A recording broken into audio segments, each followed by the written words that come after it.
Aujourd'hui à Info 7, en ce 25 avril 2025, le président de l'UPA inquiet face à la gestion de l'offre.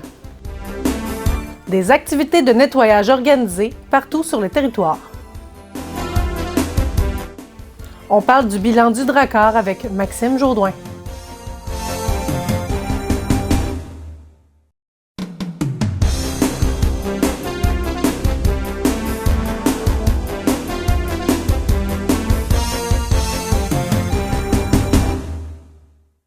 Bonjour à tous et à toutes, bienvenue à votre bulletin de nouvelles. Nous avons rencontré M. Yves Laurentzel, président de l'Union des producteurs agricoles Capitale nationale Côte-Nord, pour nous parler de l'inquiétude des agriculteurs face à la menace américaine.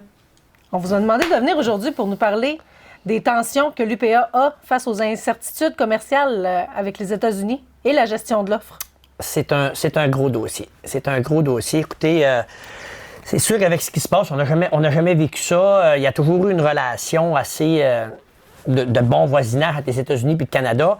Puis notre commerce en agriculture, là, tout ce qu'on produit l'été était voué. 80% de notre production, là, légumes, ces choses-là, mais agricoles en général, là, était voué aux exportations avec les États-Unis. Et vice-versa, on rentre des produits aussi. Là, durant l'hiver, on sait que la Californie, le Mexique, pas le Mexique, ça ne fait pas partie des États-Unis, mais la Californie, le Texas, la Floride, nous apportent pendant notre période hivernale les légumes. Fait que c'est un échange de bons procédés. Pendant la période plus chaude ici, on était capable d'exporter.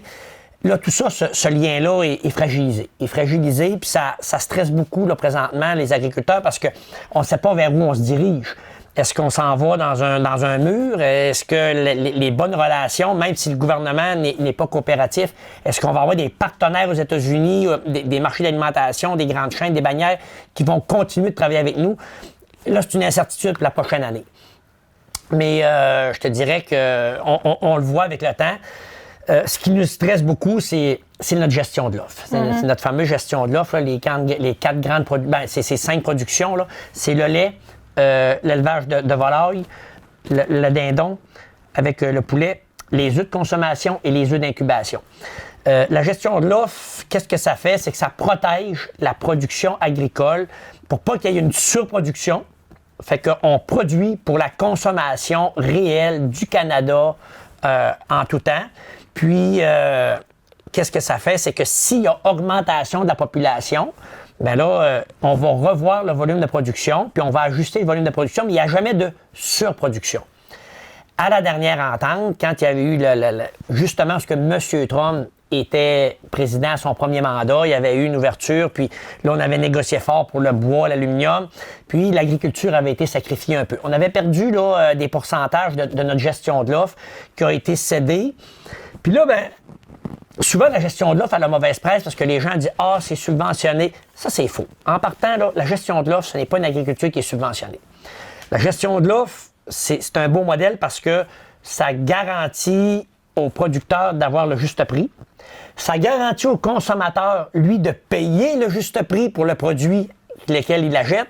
Puis, ça garantit aussi qu'il n'y a pas de surproduction. Donc, c'est pas subventionné, c'est pas supporté par l'État.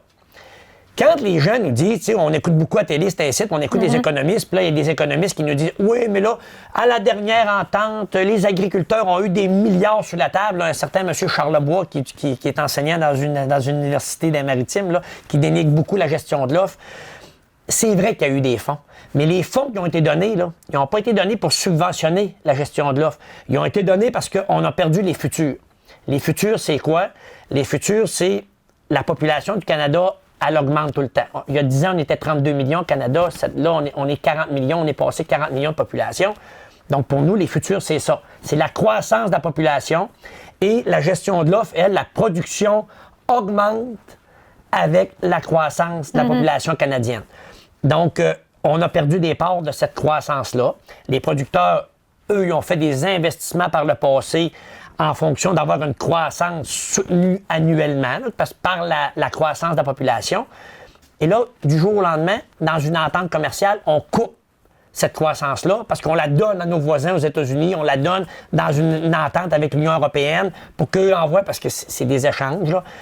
Fait que là, on perd des parts de marché, on perd du volume. Puis, certaines personnes vont dire, oui, mais vous perdez du volume, mais c'est pas grave. Oui, c'est grave parce que si, mettons, la gestion de l'offre tombe demain matin, là, on n'est plus capable de compétitionner contre les pays où ils n'ont pas le même climat que le nôtre. Nous, l'hiver, on doit chauffer les bâtiments, on doit isoler des bâtiments, ça coûte beaucoup plus cher les coûts de production. Donc, si demain matin, on voit tomber cette gestion de l'offre-là, puis que là, les marchés s'ouvrent à tout le monde, bien, le producteur québécois, le producteur canadien ne sera plus capable de répondre adéquatement à produire compétitivement avec la Californie, avec le Texas, avec les poulets qui rentrent du Mexique, qui rentrent du Brésil. Fait que c'est à ça que ça sert la gestion de l'offre. Donc, moi, je dirais, présentement, on est inquiet. On met beaucoup de pression, là, c'est la campagne politique fédérale, on met beaucoup de pression sur les futurs candidats, les futurs députés, ceux qui viennent nous rencontrer. Ben, je dis, on fait de la pression. C'est pas de la pression, on fait beaucoup de sensibilisation pour faire comprendre que c'est important de supporter cette gestion de l'offre-là. Puis l'autre affaire, c'est que la gestion de l'offre aussi, qu'est-ce qu'elle vient faire? Elle vient garantir une occupation du territoire. Moi, je suis producteur de bœuf dans la vie, je n'ai pas la chance d'avoir la gestion de l'offre. Par contre, je bénéficie des avantages d'avoir des producteurs dans la région de Capitale-Nationale Côte-Nord qui maintiennent un service agricole. Ça nous permet d'avoir des producteurs qui ont une stabilité. Donc, ça amène des garages de tracteurs. Ça l'amène à une coop qui vend du grain, qui vend de la moulée. Les produits, ça nous amène une stabilité dans nos intrants. Fait que nous, même si t'es pas sous gestion de l'offre, c'est important de la protéger parce que ça vient garantir que moi, j'ai un service agricole qui continue de s'appliquer. C'est sûr qu'on perd nos fermes laitières dans Charlevoix, puis c'est à Côte-Nord demain matin. Il n'y aura plus de service vétérinaire dans Charlevoix. On le sait, nous. Là. Fait que c'est important de supporter cette gestion de l'offre-là. Est-ce qu'il y a quand même quelque chose que le citoyen peut faire pour aider?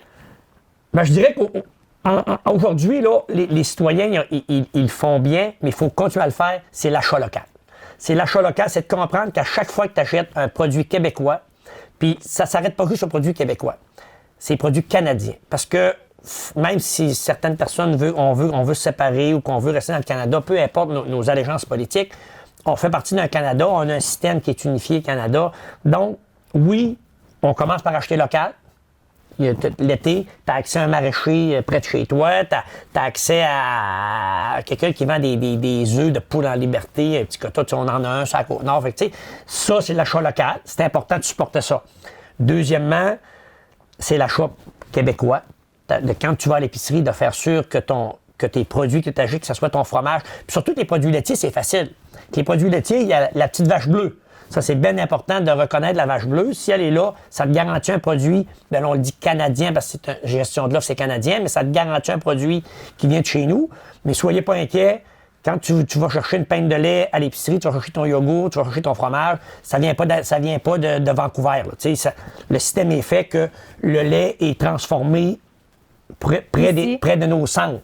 Le lait de l'Ontario est transformé en Ontario. Oui, ça va arriver, il va y avoir une demande en Ontario, il va partir du lait du Québec en Ontario.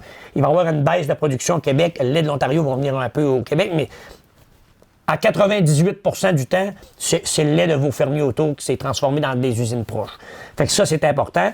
Puis la troisième chose, c'est la bonne habitude à prendre, c'est maintenant, je pense que quand on va à l'épicerie, on regarde la provenance des aliments. Puis qu'est-ce que ça vient garantir aux consommateurs aussi, c'est que au Québec, on est des précurseurs en protection de l'environnement. En agriculture, là, même s'il y a beaucoup de gens qui disent beaucoup de choses aussi, là, on est la province au Canada qui a fait le plus qui s'est amélioré le plus côté environnemental, en baisse de pesticides, en baisse d'intrants chimiques, ces choses-là. On n'utilise plus d'hormones ou à peu près, les hormones à peu près plus dans la viande puis dans le poulet. Dans le poulet, c'est fini. On ne vaccine plus maintenant obligatoirement là, dans les œufs pour le poulet, ces affaires-là. Ça, c'est fini. C'est des pratiques là, qui sont arrêtées. On fait des traitements préventifs quand il arrive une maladie dans un troupeau, mais il n'y a plus systématiquement de traitement. Donc, ça garantit aux consommateurs que le produit a une valeur élevée et sain. Environnementalement parlant, écoutez, vous le savez, depuis 7, 8, 10 ans, là, les producteurs, les techniques changent. On travaille beaucoup en biodiversité, on travaille beaucoup en couverture en couverture de sol, en couverture hivernale pour protéger les sols, les bandes riveraines. Tu sais, c'est des grands changements avec les producteurs agricoles parce que ça vient modifier les pratiques, ça vient jouer sur les coûts de production, ça vient faire en sorte que des fois, ça va prendre un peu plus de terrain pour réussir à faire le même volume. Mais les producteurs, ils s'adaptent. Ça fait que quand vous achetez québécois, vous achetez canadien, vous vous garantissez un produit de qualité, ce que d'autres pays, souvent, à commencer par nos voisins du Sud, avec la production laitière, il y a encore d'utilisation de somatotropine, une hormone pour booster les vaches à donner du lait aux États-Unis. Ça fait des dizaines d'années que ça n'existe plus au Québec puis au Canada. Fait que on n'a plus le droit d'utiliser ça. Puis c'est pareil dans les champs. Il y a des insecticides, des herbicides ça fait des dizaines d'années qu'on n'a plus le droit d'utiliser au Québec puis au Canada. Puis il y a encore beaucoup de pays qui utilisent des herbicides, des insecticides, puis des fongicides qui sont interdits chez nous.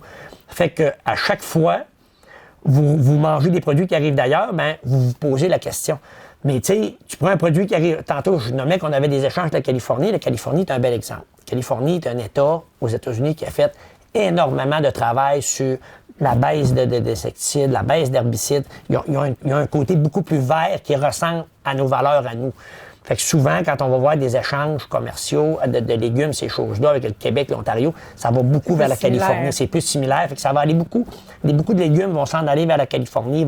Des légumes en Californie vont revenir chez nous. Fait que c'est des échanges qui surveillent ça, mais en même temps, il faut être très prudent. Puis moi, je dis tout le temps aux consommateurs, quand vous achetez chez nous, quand vous achetez un produit québécois, canadien, ben oui, c'est un peu plus cher, mais la raison pourquoi c'est plus cher, c'est parce que côté santé, côté environnemental, les normes de production se rapprochent beaucoup, beaucoup plus à des normes des standards de très haute qualité. Bien, moi, personnellement, je comprends mieux. Ben, il faut faire cette éducation-là parce que quand je dis éducation, c'est pas que les gens sont pas. Mais on n'en parle pas assez. Puis moi, je trouve important de venir à la télé comme aujourd'hui, puis prendre le temps de dire aux consommateurs c'est quoi, à quoi sert la gestion de l'offre, à quoi ça sert d'acheter local. C'est beau de faire des campagnes, mais si on comprend pas pourquoi on fait des campagnes, mais la base de ça, c'est de dire aux consommateurs, quand vous achetez un produit québécois, un produit canadien, ou directement chez votre voisin, bien, vous vous garantissez un produit d'une qualité supérieure. Merci Yves. Bien, ça fait plaisir. Le printemps est là et qui dit printemps, malheureusement, dit retour des déchets qui étaient cachés sous cette belle neige. C'est pourquoi l'organisme des bassins versants Haute-Côte-Nord, en collaboration avec la MRC Haute-Côte-Nord, les municipalités, les écoles et les comités citoyens organisent des activités de nettoyage sur le territoire. Nous les avons rencontrés pour nous en parler. Bonjour Catherine. Bonjour Stéphane. Bonjour Marlise. Bonjour. Allô? Aujourd'hui, vous venez nous parler d'une collaboration commune pour des activités de nettoyage organisées sur le territoire de la Haute-Côte-Nord dans le cadre de Juin, mois de l'eau. Oui, tout à fait. Donc, on fait des partenariats avec plein d'organisations de la région pour faire des activités de nettoyage. Il va y avoir des activités citoyennes et des activités scolaires. C'est dans le cadre de Juin mois de l'eau parce que cette année, le thème de Juin mois de l'eau, c'est « Ensemble, faisons briller notre or bleu ». Donc, en lien justement là, avec le nettoyage. C'est une activité là, qui célèbre à travers le Québec au complet, dont tous les organismes de bassins versants, dont je fais partie là, aussi, on en fait la promotion. Puis, cette année, ce qui est bien, c'est qu'on a vraiment des partenariats avec vraiment beaucoup d'organisations, dont la MRC là, qui est présente avec nous aujourd'hui là, pour faire ces belles activités. Oui, donc ça, la MRC s'implique là-dedans parce qu'évidemment, on a la gestion des matières résiduelles, l'environnement, donc on s'occupe des dépotoirs clandestins, mais aussi ces nettoyages-là qui sont un peu plus petits, mais qui sont très importants parce que toutes ces ordures-là qu'on va ramasser, si on ne les ramasse pas nous, ça va se retrouver à la nature. Et évidemment, dans notre nature entourée de parcs, ce n'est pas évidemment l'idéal.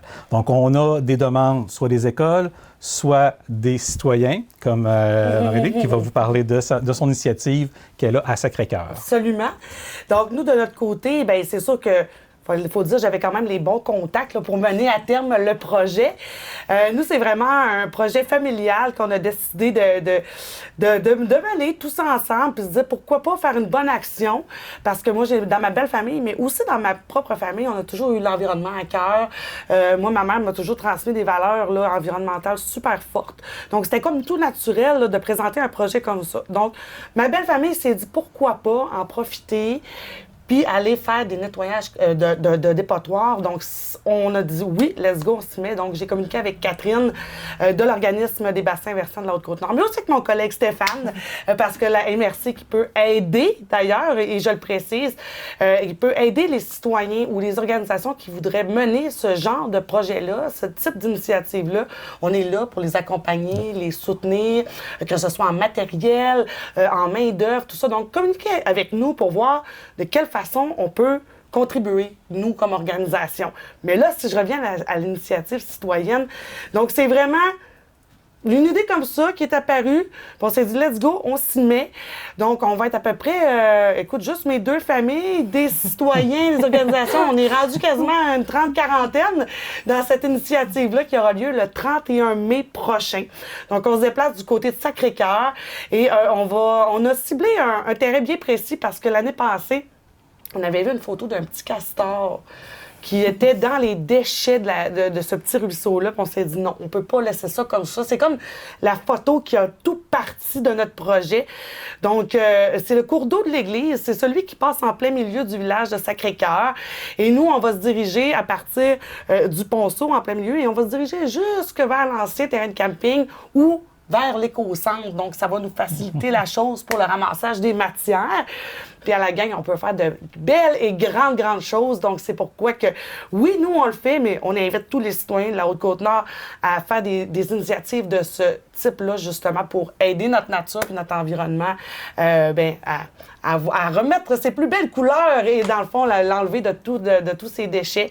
Donc, des fois, c'est des petits gestes comme ça qui peuvent faire une grande différence en bout de ligne.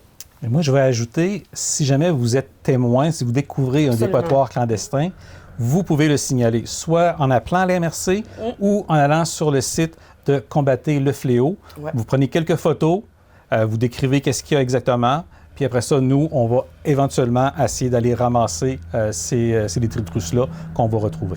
Donc, c'est une invitation. Puis là, on a parlé particulièrement de l'activité à Sacré-Cœur, mais il y en a partout à travers la Haute-Côte-Nord. C'est de Sacré-Cœur jusqu'à Forestville, là, les activités qui ont lieu. Donc, on en a justement à Sacré-Cœur, il y en a au Bergeronne, aux Escoumins, à Forestville. Tadoussac. Et Tadoussac, oui, pardon, j'ai oublié Tadoussac. Il y en a 2 d'ailleurs à Tadoussac, une avec l'école et une avec le comité environnemental de Tadoussac. Donc, il y en a une qui est vraiment publique, puis une activité scolaire. Puis, on a justement des écoles qui participent, donc l'école de Tadoussac, l'école de Bergeronne, l'école des Escoumins et l'école à Forestville. Donc, on a vraiment un... Il ne faut pas oublier aussi justement Sacré-Cœur qui va aider à notre cause et à notre nettoyage de dépotoirs clandestins. On peut dire en quelque sorte qu'ils vont comme commencer le travail, nous aider. Puis par la suite, nous, on va prendre le relais 2 jours plus tard pour terminer ce qu'ils ont commencé à ramasser. Donc, ça va être un beau travail d'équipe, autant citoyen que scolaire. Donc, on peut mettre à contribution tout le monde, c'est ça qui est encore plus plaisant. Puis on veut que ce soit des activités aussi communautaires, un peu festives. Donc, on a un dîner hot dog prévu à Sacré-Cœur, un souper hot dog prévu à Tadoussac pour les participants. Donc, on essaie de vraiment rendre l'aspect communautaire et fun parce qu'on s'entend que des activités de nettoyage, des fois, les gens peuvent se dire « Oh mon Dieu! » Une corvée. Mais nous, c'est pour ça qu'on est allé avec l'activité de nettoyage. On veut que ça soit fun quand même puis que ça soit vraiment communautaire. Absolument. Avez-vous des partenaires à remercier? Oui, certainement beaucoup. C'est ça qu'on aime, les partenariats, c'est la clé. Il y a le parc marin Saguenay-Saint-Laurent qui se joint à nous. Il y a toutes les municipalités participantes là, qu'on a nommées là, précédemment. On a les écoles participantes, on a le comité environnemental de Tadoussac, le comité citoyen des Escoumins. Et évidemment, tout ça, c'est financé aussi là, de notre côté là, par le gouvernement du Québec dans le cadre de Juin de l'eau, justement, et la stratégie québécoise de l'eau. Donc, on a vraiment beaucoup, puis tous les citoyens bénévoles. Parce que là, sans les bénévoles, on ne ferait pas grand-chose. Donc, merci à toutes les organisations et citoyens participants et tous nos élèves aussi qui vont participer. Donc, on invite les gens à aller vous rejoindre et à participer en grand nombre. Oui. Il faut mentionner aussi que chaque activité a son événement Facebook. Donc, tapez sur les réseaux sociaux, vous allez pouvoir trouver c'est où le lieu de départ exactement, les heures qu'on commence les activités. En gros, aussi, qu'est-ce qu'on offre comme le dîner, exemple et tout ça. Donc, n'hésitez pas à les fouiller sur les réseaux sociaux pour en savoir plus puis de communiquer avec nous si vous avez des questions, soit via nos propres pages Facebook, MRC La Haute-Côte-Nord, Organisme des bassins versants de la Haute-Côte-Nord. Puis, n'hésitez pas à nous appeler, ça nous fait toujours un grand plaisir de pouvoir vous jaser un petit peu et vous diriger dans toutes vos nombreuses initiatives. New York, 22 avril. Coup d'éclat au cœur de Manhattan, alors qu'un message de la mission des Premières Nations à l'ONU a été diffusé sur une période de 24 heures sur l'un des écrans géants de Times Square, l'un des endroits les plus célèbres et les plus animés au monde. C'est une quinzaine de membres de la délégation de l'Assemblée des Premières Nations Québec-Labrador, dont le chef décipite Martin Dufour, qui se sont rendus sur Times Square pour observer en direct l'affichage de leur message. Droits des peuples autochtones, appel au respect de la DNU-DPA au Québec, Canada. Voilà ce que des milliers de personnes ont vu défiler en boucle tout au long de la journée. Une interpellation directe et sans détour adressée au gouvernement du Québec et du Canada pour le respect de la Déclaration des Nations unies sur les droits des peuples autochtones. La délégation affirme avoir entrepris cette démarche audacieuse pour rappeler que les droits reconnus dans la DNU-DPA doivent faire l'objet d'une mise en œuvre réelle, y compris dans les États fédérés comme le Québec. Afin d'augmenter le nombre de travailleuses et de travailleurs diplômés sur les chantiers, la ministre de l'Emploi et ministre responsable de la région de la Côte-Nord, Catherine Champagne-Jourdain, a annoncé le 24 avril un investissement de 6 millions de dollars pour soutenir la formation en alternance travail-études dans le secteur de la construction. Pour la première fois depuis la création du programme de la formation de courte durée, privilégiant les stages dans les professions priorisées par la Commission des partenaires du marché du travail, la Commission de la construction du Québec est autorisée à utiliser ce programme. Pour une durée de 2 ans, cette dernière pourra bénéficier du soutien du gouvernement du Québec en déposant des projets de formation de courte durée réalisés en alternance travail-études visant l'obtention de diplômes d'études professionnelles pour augmenter le bassin de main-d'œuvre formé dans l'industrie de la construction. L'alternance travail-études dans l'industrie de la construction permettra d'augmenter la part de main-d'œuvre de la construction diplômée au Québec. Le fait que les travailleuses et travailleurs soient formés en alternance travail-études, en partie sur les chantiers, favorisera une meilleure intégration et une meilleure rétention de la main-d'œuvre. Les participants devront être à l'emploi au premier jour de la formation.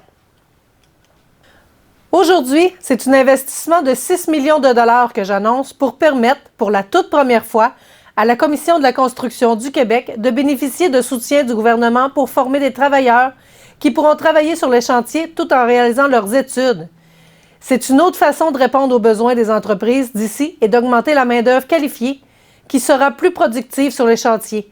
Je salue le travail de la Commission des partenaires du marché du travail et de la Commission de la construction du Québec, mentionne Catherine Champagne-Jourdain, ministre de l'Emploi et ministre responsable de la région de la Côte-Nord.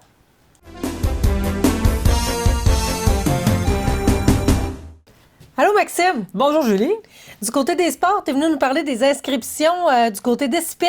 Oui, en effet, parce que là, on a réellement ouvert les valves du côté de Loisirs et SPIT parce qu'on a lancé les inscriptions pour toutes les activités de l'été. Ça commence à s'en venir. On la sent dehors, on les prépare. Et là, honnêtement, là, il y a des ligues, pas à perpétuité, mais il va en avoir beaucoup. Au niveau des ligues, on parle de beach volley, de la ligue de balle rapide pour les hommes, de la ligue de balle molle catégorie mixte, de la balle pour les jeunes de 5 à 15 ans parce qu'il y a différentes, effectivement, catégories. Aussi, ligue de balle molle pour les hommes et du pickleball qui seront dans la formation. Julie, si tu avais à choisir peut-être un des sports là-dedans, t'opterais pour quoi? Moi, j'irais avec la balle molle sans hésiter. Ouais, la balle rapide, non, ça c'est trop. Non, pas pour la rapide, mais pour la molle. Pour la molle, la petite molle, on y va comme ça, parfait. Ben, parfait, c'est la bonne nouvelle parce que là, justement, on a ces ligues-là qui sont ouvertes. Je veux rappeler que ça va se passer si on prend toute la gang du lundi au jeudi. Donc, la personne, effectivement, qui ferait tous les sports, ça va la mettre en forme parce que ça va lui demander tous les soirs de semaine. Mais pour ceux qui aiment ça, honnêtement, présentement, le bar est ouvert. Donc là, tout ça va commencer dans la semaine du 26 mai. Donc, ce sera lundi, mardi, mercredi, jeudi. Donc, à chaque soir, il y aura effectivement un événement ou une activité comme telle à pouvoir aller observer. Et les inscriptions pour pratiquement toutes les ligues, on parle du 16 mai, date limite pour s'inscrire. Et pour faire le tout, on doit contacter Karine Dufour, Loisirs et SPIT, ou encore Marie-Lise Roussel. Donc, vous avez envie du beach volley, du pickleball, de la balle, peu importe. Allez-y, on a besoin de monde, on s'inscrit, c'est le temps. Du côté du Dracor, Maxime? Du côté du Dracor, cette semaine, on a présenté un bilan de fin de saison. Bilan qui a été positif parce que l'an dernier, le Dracor a vécu une saison historique. En fait, sa meilleure dans l'histoire de l'organisation. On s'est rendu jusqu'en finale où on a perdu contre Drummondville. On s'en souvient tous. Donc là, il y a eu une effervescence pour les billets de saison, les affluents des spectateurs. Cette saison-là a été un petit peu un pivot dans l'histoire du Dracor parce que là, ça l'a monté en trombe. Même moi, l'année passée, je m'étais fait avoir avec l'attente virtuelle pour l'achat des billets qui m'avait apporté un petit peu peu d'émotion parce que quand ça va bien, tu veux voir ton équipe, tu veux être là, tu veux célébrer. Donc là, avec la passe, pour moi, ça a mieux été, mais ça, c'est un autre débat qu'on pourra avoir un peu plus tard. Mais sinon, bilan très positif parce que d'un, l'affluence des partisans a augmenté en série comme en saison. On parlait d'une affluence de plus de 2000 partisans là-dessus. Les abonnés de saison aussi, on parle d'à peu près 400 abonnés de saison de plus cette année. Oui, en cours de route, il y a eu une petite baisse d'achalandage en série et en saison en termes de la moyenne des gens.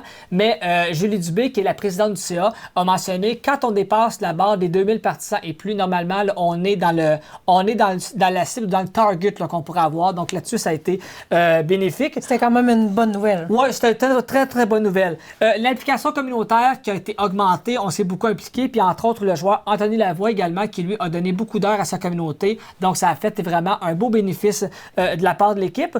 Aussi, on connaît le site qui s'appelle LCH TV. Ça, c'est le site de la Ligue canadienne de hockey où on peut écouter les matchs si jamais on ne peut pas y aller. La différence, c'est que ça prend un abonnement qui est quand même un prix propice. Là. On doit payer pour l'abonnement. Et pour les matchs du Drakkar, ben, le Drakkar a connu la meilleure audience pour les matchs diffusés sur le site LCH TV. Donc là, chapeau à l'organisation. Chapeau également à l'équipe du côté du Drakkar qui s'occupe de produire les rencontres, qui diffusent avec le matériel. On leur a donné crédit. Mais là, de savoir qu'on était l'équipe avec le plus d'audience sur un site qui comprend toutes les équipes, on s'entend que c'est quand même assez pas mal là, pour un bilan de fin de saison. Ça a été à souligner. Et aussi, ben, du point de vue hockey, on a été très contents, effectivement, de la saison. Et Jean-François Grégoire, qui, lui, est l'entraîneur-chef et le directeur général, a dit que cette année, c'était, somme toute, une année de transition. Pourquoi? Parce que on aimerait, effectivement, garder constamment les joueurs qui nous procurent une bonne saison. Mais bon, il y en a qui partent, il y en a qui quittent, il y en a qui arrivent par transaction. C'est jamais comme dans la Ligue nationale. Tu n'as jamais les mêmes joueurs qui arrivent en ligne de compte. Donc là, transition parce que certains ont quitté, d'autres sont arrivés. Transaction, on est allé chercher des joueurs pour apporter de la profondeur, pour les blesser, tout ça. Donc, dans l'ensemble, oui, on a fini plus bas que l'an dernier. En série, ça s'est terminé en deuxième ronde, donc plus rapide que l'an passé, mais la transition s'est faite. Et comme M. Grégoire le dit, on sait, au niveau de la LHMQ, les joueurs après 20 ans quittent.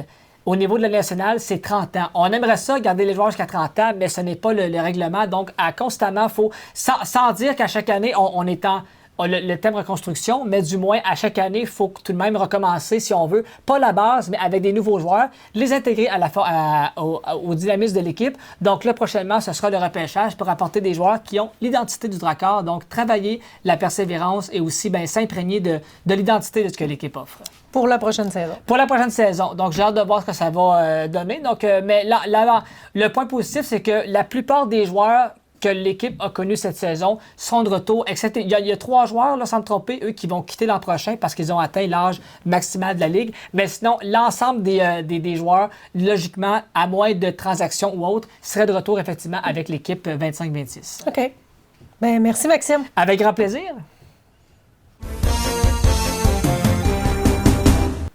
Au Centre des arts de Bécomo, le 1er mai, Hocus Pocus, un spectacle de danse où 2 néons horizontaux flottent dans l'obscurité, formant un cadre mystérieux et abstrait où corps, visages et accessoires apparaissent comme par magie. Abracadabra. Nos repères s'estompent. Joueurs et rieurs, Lucas et Clause se perdent et se retrouvent au gré de 1001 aventures. Échappés, contorsionnistes d'une toile d'araignée, embarqués à bord d'une machine volante détraquée, chutent à travers les nuages, rencontrent avec des êtres aquatiques fabuleux, un univers surréel qui étonne, enchante petits et grands.